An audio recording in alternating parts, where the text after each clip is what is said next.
Bonjour à tout le monde. Enregistre. Alors, on y va. On est déjà vendredi. Bonjour. Donc, c'est le dernier chiot pour cette semaine. Et on va en finir avec, je pense, la dernière partie de la paracha, parce qu'on ne va pas faire paracha de Vaïra, bien sûr, sans la Akedat Yitzhak. C'est grave, sinon. Vraiment, on aurait dû faire toute la semaine sur la Akedah. Donc, on va poser quelques questions sur la Akedat Yitzhak pour essayer de comprendre quel est le sens de cette Akedah et qu'est-ce qu'on peut apprendre avec cette histoire d'Akedat Yitzhak et surtout les derniers psukim de la paracha. Donc, on ne va pas faire tous les psukim de l'Akedah, tout le monde fait Stéphane, couper les micros. On ne va pas faire tous les psukim de l'Akedat Yitzhak, tout le monde connaît ce qui s'est passé grosso modo avec l'Akedat Yitzhak, on le dit chaque matin. Vayachar dvarim haele, Elohim nisa et Avraham. Kadosh Baruch Hu, il a fait un nisayon, une épreuve Avraham Avinu, c'est la plus grande épreuve par définition que Kadosh Baruch Hu dira. En fin de compte, Ata Yadati qui irait Elohim. Maintenant, je sais que tu es Yirat Shamayim, que tu es à la crainte de Dieu. Et comme Rashi dit, tous les 9 qu'il y avait avant, ils sont confirmés par cette 10e-là. Donc, la Mouvan, c'est la plus importante parmi tous les nisyonotes, parmi toutes les épreuves, c'est la plus importante. D'où l'importance de ta Kedat Yitzhak. OK? Donc, tout le monde connaît la Kedat Yitzhak, on ne va pas s'attarder dessus, mais je vais vous poser 3-4 questions. Et suite à ces 3-4 questions, on va essayer de comprendre la profondeur de tout ça. Première question. Première question. Elle est une question clalite que certains posent en disant que Kadosh Baruch Hu, il va se dévoiler à Abraham Avinu, il va lui dire écoute, Karna et Bincha, prends ton fils, amène-le à Kedat Yitzhak. Bon, nous aujourd'hui, ça a l'air complètement fou. Mais déjà à l'époque, il faut savoir que égorger un enfant ou tuer des gens pour un sacrifice, ce n'est pas quelque chose qui exclut du tout, c'est quelque chose qui est complètement dans la norme. D'ailleurs, Abraham Avinu va se battre contre cette norme, mais c'est une norme. Alors quand Dieu il vient, essayer de rentrer dans le contexte de lui, quand Dieu il vient directement, frontalement à Abraham Avinu, il dit ma volonté à moi, c'est que tu fasses Akedat Yitzhak, c'est que tu prends Yitzhak et tu le tues. Ça veut dire que en vérité, Abraham Avinu il était contre tout le monde tuait, tout le monde sacrifiait. Abraham pensait que Dieu n'est pas d'accord avec ça. Et Dieu il vient lui dire non, je suis d'accord avec ça, il faut le faire. C'est comme ça qu'on fait un sacrifice, on tue son fils. Le fait qu'Abraham il accepte, c'est pas fou complètement, au contraire. Oh, moi, c'est presque un soulagement pour Abraham Avinu, si je peux dire ainsi. Parce que Abraham Avinu, il se battait contre toute l'humanité en disant arrêtez de sacrifier vos enfants pour votre Dieu. Si Dieu il vient à Abraham, il dit non, Abraham, arrête. C'est comme ça, quand on aime un Dieu, on lui donne son premier gosse. C'est presque un soulagement. Ah, alors, Stam, je me suis battu, et Stam, je dois être contre tout le monde. C'est pas un ridouche. Si Dieu lui-même, il vient chez Abraham Avinu, il dit c'est pas un grand effort. Rentrer dans le contexte historique, c'est pas la fin du monde. Pourquoi Kedat Yitzhak restera dans les annales comme le plus grand effort, le plus grand sacrifice qu'Abraham Avinu il a pu faire vis-à-vis de Dieu? Pas du tout. En fin de compte, il s'est rangé dans le rang de l'humanité de l'époque. Tout le monde sacrifiait des enfants et Abraham Avinu va faire de même. Donc, essayez de comprendre, c'est quoi la grande ridouche, la Kedat Yitzhak? Sacrifier son fils, c'est pas un ridouche, surtout si c'est Dieu lui-même qui vient te dire. Les nations du monde, ils n'ont pas un Dieu qui vient dire donne-moi votre fils, sacrifiez-le pour moi. Abraham Avinu, Dieu lui dit c'est bon, lâche prise, arrête de te battre contre tout le monde. Et Allah, soit idolâtre, soit sers ton Dieu comme tout le monde sert les dieux. Bon, donc c'est quoi le grand chidouche? La première question qu'on peut poser de manière générale sur la Kedat Yitzhak. Deuxième question qui est très intéressante aussi. Deuxième question sur la Kedat Yitzhak qui est très intéressante, c'est que comment s'appelle. Ok, Tov, vous coupez le micro s'il vous plaît. Tov Didier. Ouais. Deuxième question qui est très importante, je ne sais pas si vous avez pensé à cette question une fois ou pas, c'est que comment s'appelle cette épreuve? Akedat Yitzhak. C'est quoi le mot larakod en hébreu? L'épreuve du sacrifice de Yitzhak, c'est quoi Akedah? Akedah, c'est attacher des mains comme ça. Hop. Ligoté. Ligoté. Ligoté. Alors, ça c'est incroyable. C'est incroyable. L'épreuve d'Abraham, ce n'est pas de ligoter son fils. Pas du tout. C'est de le sacrifier. Si Abraham aurait sacrifié Yitzhak sans le ligoter, ou il aurait ligoté sans le sacrifier. Quel rapport le ligotage? On dit non. Ligature. Ligature, merci. Quel rapport cette ligature avec un. C'est comme si tu dis que l'effort, l'épreuve d'Abraham Avinu, c'est de sortir le couteau. Pas du tout. L'épreuve, c'est de couper. Tout Akedat Yitzhak, l'Akedat Yitzhak, qu'on parle, l'Akedat Yitzhak, c'est quoi? Ligoter son fils. C'est rien, c'est un détail.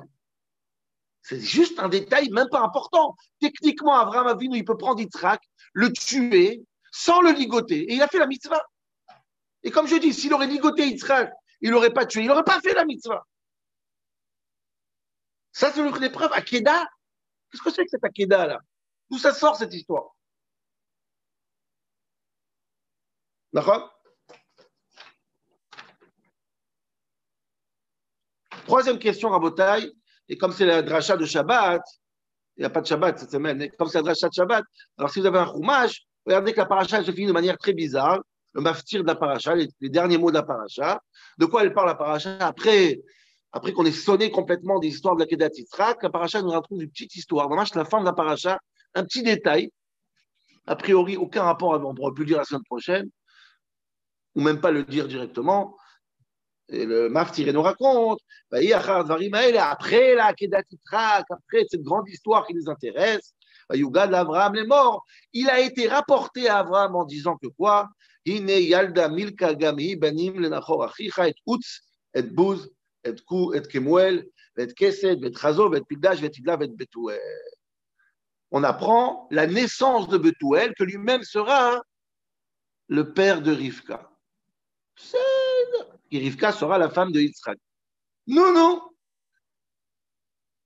On n'a jamais appris la naissance spéciale de Sarah ou de Rachel. Rachel est née quelque... Non, c'est important quand elle va se marier, pas avant. La naissance, l'anniversaire n'est pas important dans l'histoire. Pourquoi après Akedat Yitzhak? Donc c'est une histoire on aurait pu finir la paracha avec cette épreuve magnifique. Abraham, il a tenu bon sur cette épreuve. Attention, Abraham, juste avant que je finisse la paracha, un petit détail, n'oubliez pas, Rivka est née dans le monde. Rashi, qu'est-ce qu'il dit Rashi? Rashi, surprenant mamage. Et après, on va aller aux réponses de notre... Rashi dit, Abraham Avinu, il arrivait après la Kedat Yitzhak, il avait la boule au ventre. Pourquoi? Il s'est dit, écoutez bien l'histoire de Rashi, il s'est dit, mince, j'ai pas tué mon fils en fin de compte. Mais si j'aurais tué mon fils, il n'aurait pas d'enfant. Il serait mort. Il n'y aurait plus de génération. J'aurais dû le marier beaucoup plus tôt. Si je l'aurais marié beaucoup plus, pas à 37 ans, j'aurais marié beaucoup plus tôt avec n'importe quelle femme, le mot de Rashi.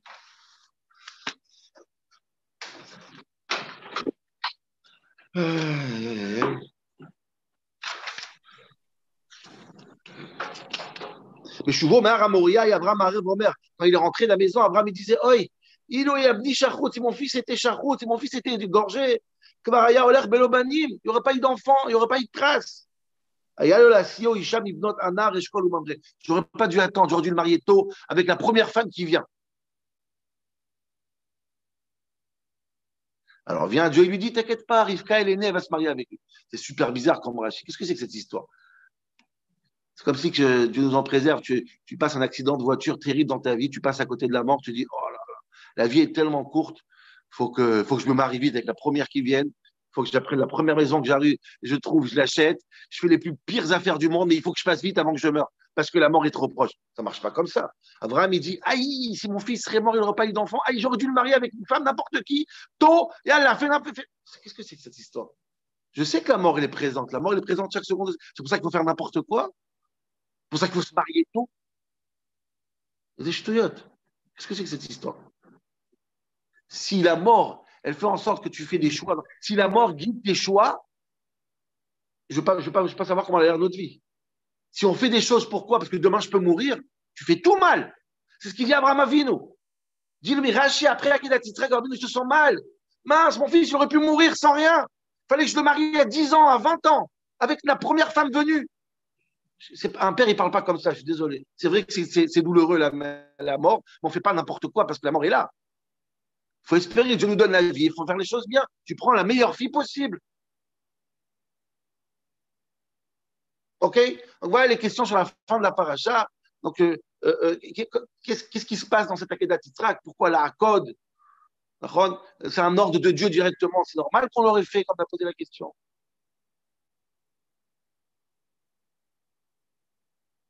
Donc, comment on comprend tout ça?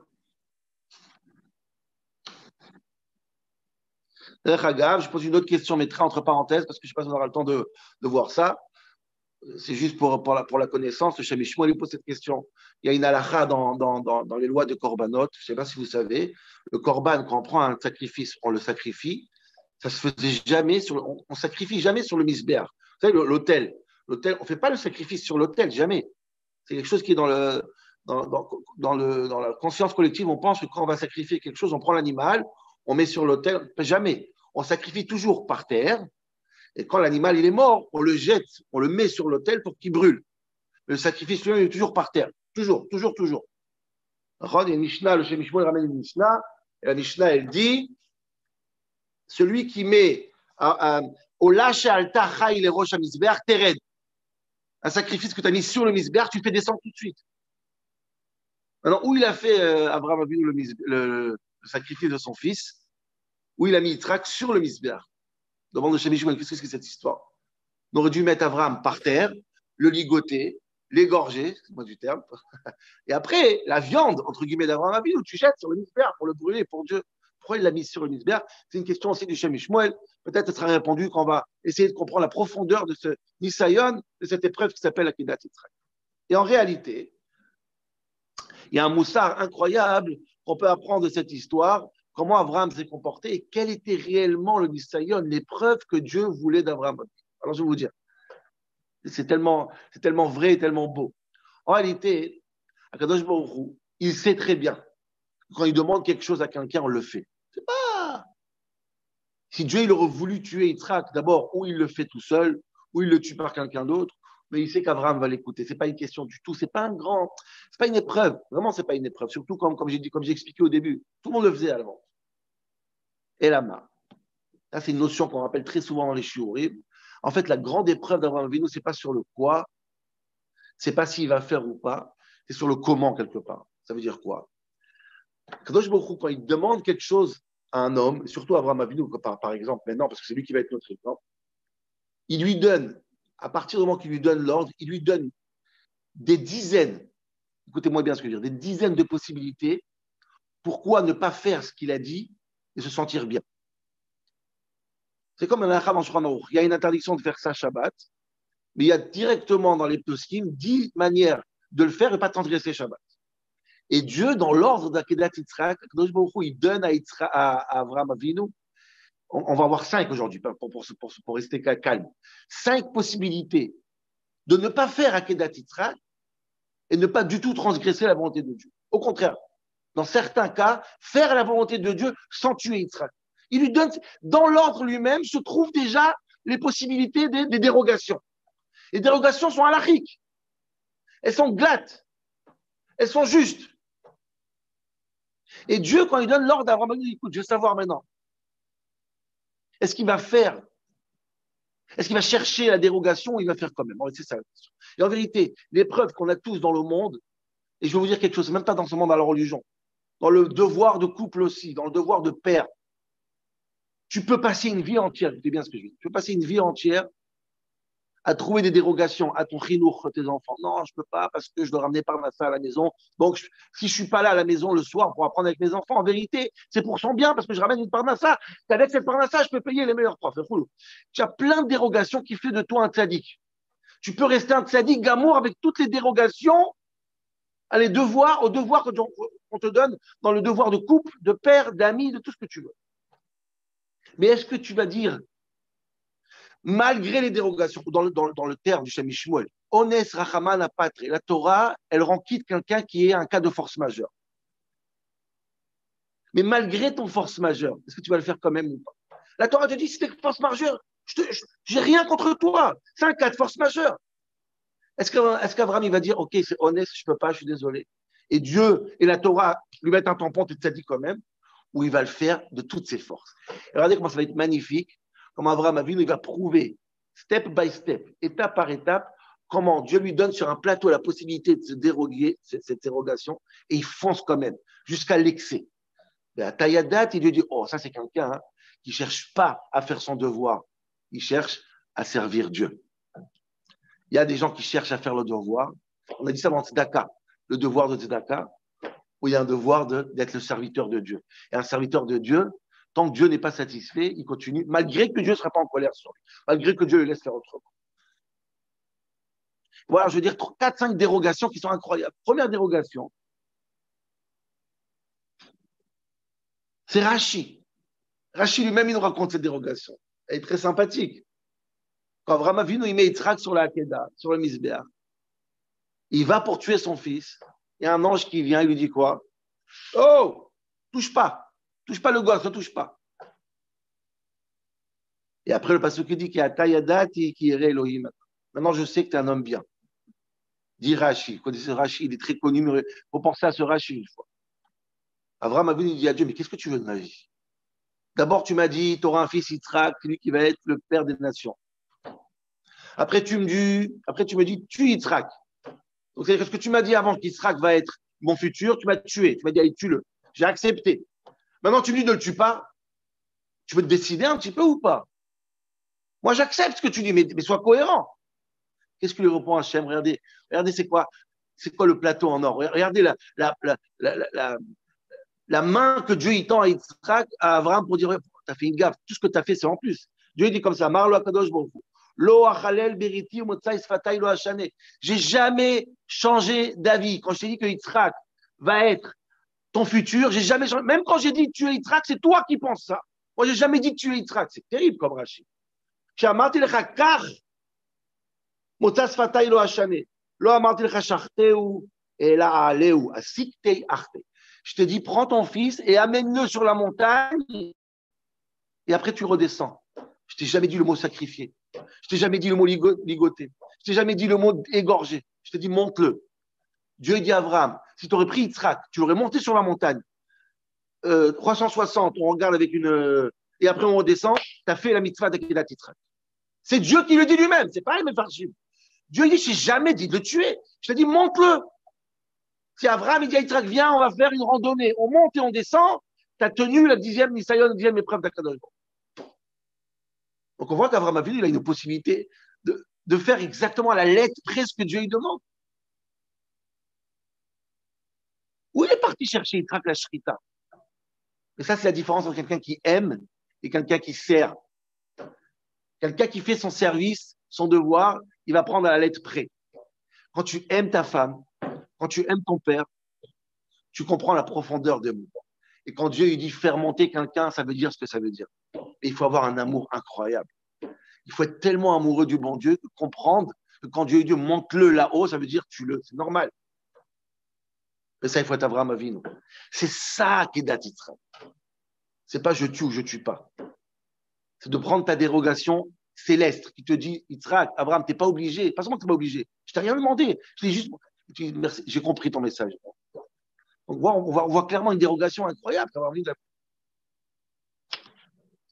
Deuxième chose, qui est incroyable aussi, qu'Abraham Avinu aurait pu très bien se laver les mains et dire, oh, excuse-moi le bon Dieu, j'ai pas réussi, j'ai voulu. Dieu, il dit à Abraham Avinu, lech elecha deharim asher omar elech. Vas-y, c'est où la Kedat Yitzhak? Dieu lui dit pas. Tu vas trouver. Je te dirai. Je te dirai. Comment il a su Abraham, c'est où? Alors, il y a un fameux midrash dans Kohelet, très connu. Il a marché, jusqu'à qu'il a vu Anan Kashour à la. Il a vu un nuage sur la montagne. Il a vu un nuage sur la montagne. Oh, voilà la montagne. C'est quoi ce nuage? Écoutez bien. C'est quoi ce nuage? Il a montré, le midrash, il a montré à Yitzhak, tu vois le nuage? Oui, je vois. Il a montré à Ishmaël et l'autre, vous voyez le nuage? Non, je ne vois pas. Ça veut dire, c'est quoi ce nuage? Est-ce qu'il était réel? Non. C'était une névoie, une prophétie. Alors, j'ai vu un Mefaresh qui dit quelque chose de magnifique. Un des critères pour être un prophète, pour pouvoir recevoir la prophétie, c'est quoi? Il faut avoir de la simcha. Il faut être joyeux. Un prophète qui n'a pas de la simcha, la névoie et les shora, la névoie, elle tombe dans la tête du navi seulement s'il est mitor simcha.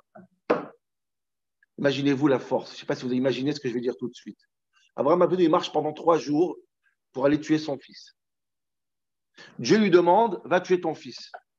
Dieu ne lui demande pas, sois joyeux et tue ton fils. La joie, c'est intime. Si Abraham Avinu serait parti tuer son fils, normal, sans aucun problème. Mais il n'a pas la joie. Il est stressé, c'est normal. Il n'aurait jamais eu la révélation de voir c'est où la montagne. Et Dieu il vient voir Abraham. Nous, t'as tué? Il fait non, je ne sais pas trouvé. J'ai été. Mais tu m'as rien dit. Et Dieu ne peut pas lui dire, mais je te montrer. Je te montrer là. Je sais pas, mais je n'ai pas vu. Et Dieu ne peut pas lui dire, mais pourquoi tu n'as pas été Bessimcha? Ah, c'est pas le Nisayon, ça, c'est pas l'épreuve. L'épreuve, c'est juste d'aller tuer mon fils. J'ai été. Je me suis levé tôt et je suis parti. Donc ça veut dire qu'Abraham Avinu, il a fait quelque chose qu'on ne lui a même pas demandé. Il était joyeux. Je ne sais pas si vous vous rendez compte. La forme, le comment, pas le quoi. Pendant 3 jours, il avait une simcha pendant 3 jours. C'est ça qui a permis à la névoie de venir et dire voilà ton chemin, mon ami. Maintenant, plus que ça, vous n'allez pas croire ce que je veux dire. Une fois qu'il tue son fils, une fois qu'il veut tuer son fils, il y a une deuxième névoie qui arrive. C'est le malach qui vient et qui dit Al tishlach yatranar, ne tue pas ton fils. Cette névoie, comment il l'a vu? Là aussi, il était Bessimcha. Pas seulement la préparation de la Hakeda était Bessimcha, même pendant qu'il a le couteau sur la gorge de son fils, s'il n'aurait pas été Bessimcha, il n'aurait même pas vu l'ange qui lui dit touche pas.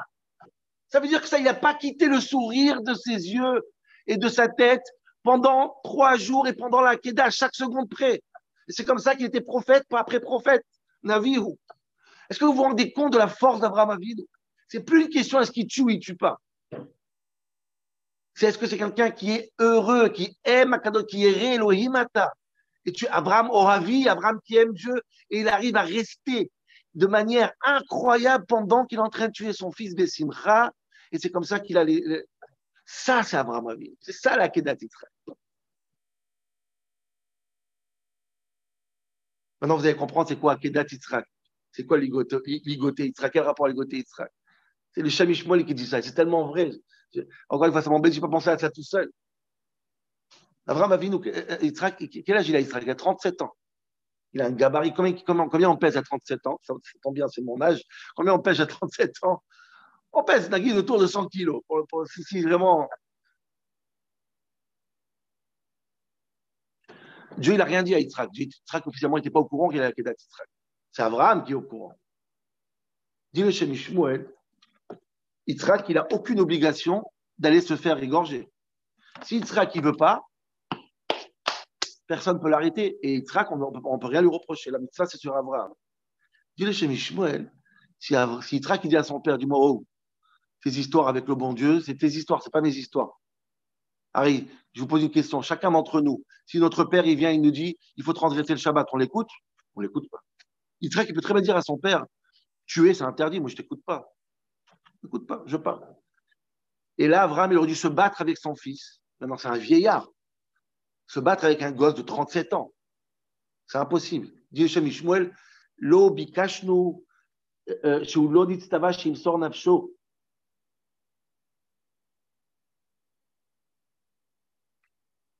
ואם יעשה יצחק לא היה רוצה, לא היה שום עונש על שניהם. שהוא לא נסתווה שימסור נפשו על אברהם, לא שאינו... ואונס רחמן הפטרי, c'est אונס, c'est un cas de force majeure pour Abraham. Qu'est-ce que tu veux qu'il fasse? Qu'est-ce que tu veux qu'il fasse? ולא יסתווה שיבוא למלחמה. Dieu n'a pas obligé une guerre entre un père et son fils. Il n'a aucune chance, Abraham. אונס רחמן הפטרי. Ah maintenant, regardez bien. Rashi dit que c'est Yitzhak qui a dit, ligote-moi. Comment il a fait Abraham pour convaincre Yitzhak de le faire? Je ne sais pas quoi vous dire. Je vais vous dire un clal incroyable. C'est ce qui sort du Shem Shmuel.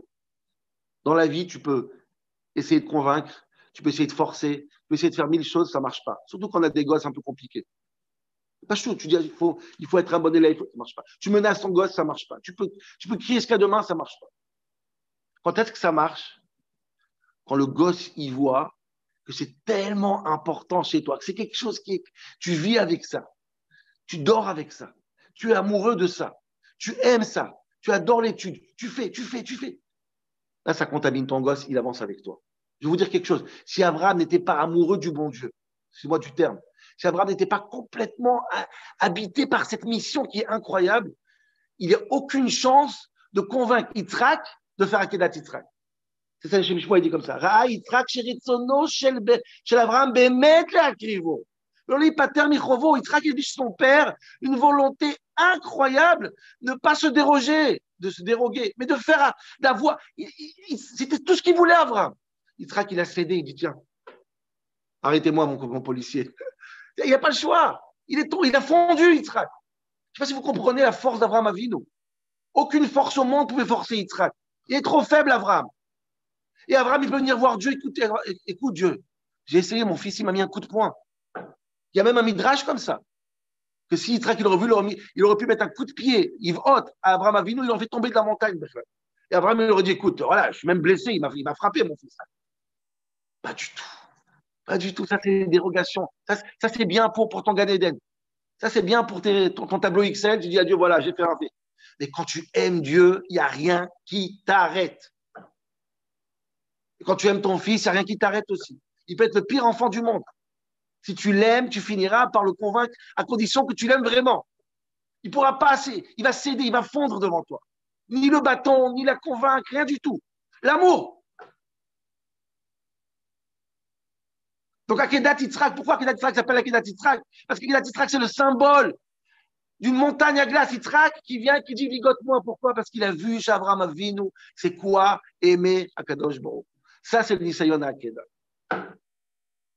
Et si vous comprenez ça, on va comprendre le dernier passage de la Torah de cette semaine de la Paracha. Incroyable ce passage. Quand Shem Ishmael dit ça. Abraham Avinu, il vient, et on a Rashi, il a dit quoi?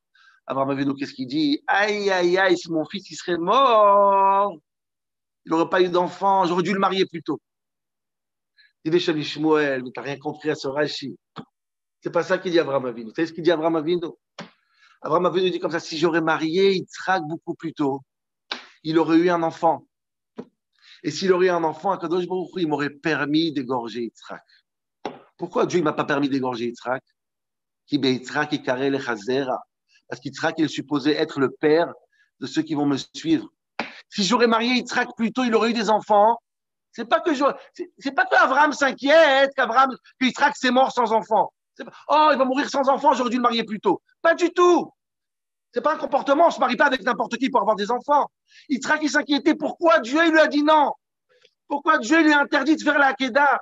Si seulement j'aurais marié Yitzhak plus tôt, il aurait eu déjà des enfants, Dieu m'aurait permis de couper la gorge.